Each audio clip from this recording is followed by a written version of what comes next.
Ahoj, vítám vás u dalšího videa a tohle video bude odstartovat první sérii, která bude označovat na Učím vás jazyky ze celého světa. Vlastně vy do komentářů napíšete nějaký jazyk, tak vám ukážu, z jakých si můžete vybrat. Vlastně z těch.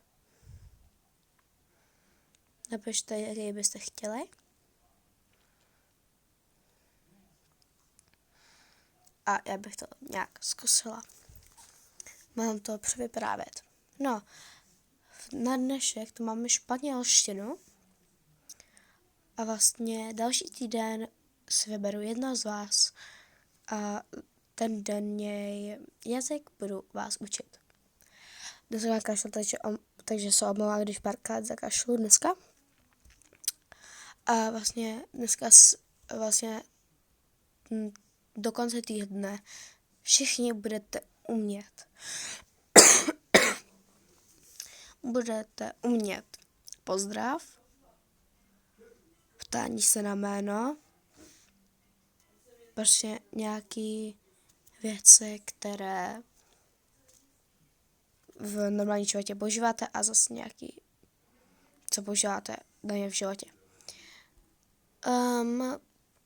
Dáme tu normálně, máme to všechno na 1 minutu a na tenhle čas, tak za 10 sekund, ano, za 10 sekund dokážete dát like a odběr. Mějme to velikou radost a vážně to trvá jenom pár sekund. Takže jdeme vařit. Nevím, jestli to slyšíte, protože jak jsem se pouštěla tohle video, tak to nejdu moc slyšet, ale ano. Máme tu Buenos días, což je dobré ráno, nebo prostě dobré ráno, Ana.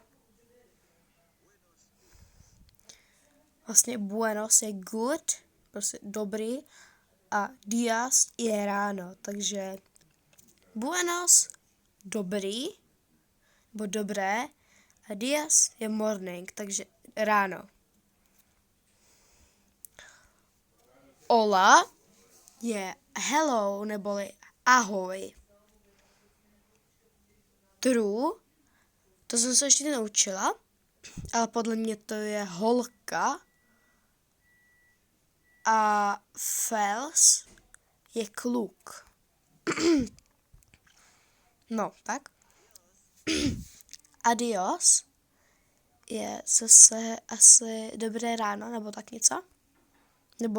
Nebo ne. Dobré ráno, ne. Že se loučí. Prostě nashledanou, nebo ahoj, nebo prostě se s někým loučíš.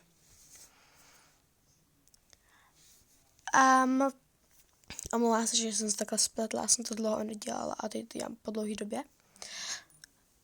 Další lekce se budeme učit sing for name, your name. Takže se budeme učit ptát se na jména a tak.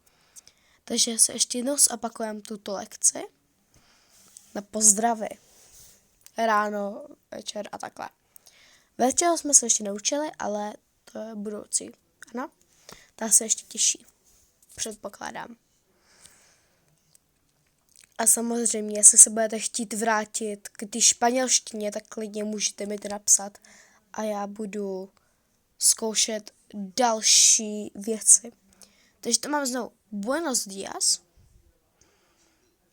Takže ano, Buenos días je dobré ráno. Takže Buenos je dobré a días je ráno. Hola. Ahoj. Takže tak. Takže teď jsem si to konečně zapamatovala. Adios je, když se s někým loučíš. A tuto lekci mám hotovou. Video se můžeš pustit ještě znovu a máme to hotové. Tyto všechny věci jsi naučil jenom za 4 minuty. Nebo si být za 5 minut. Ano, můžeš se pustit ještě jednou a budeš to vlastně umět. Není zač za toto video, budu rád, když mě budu ráda, když mě podpoříte v tomto kontentě a ahoj. Uvidíme se v dalším videu této série. Ahoj.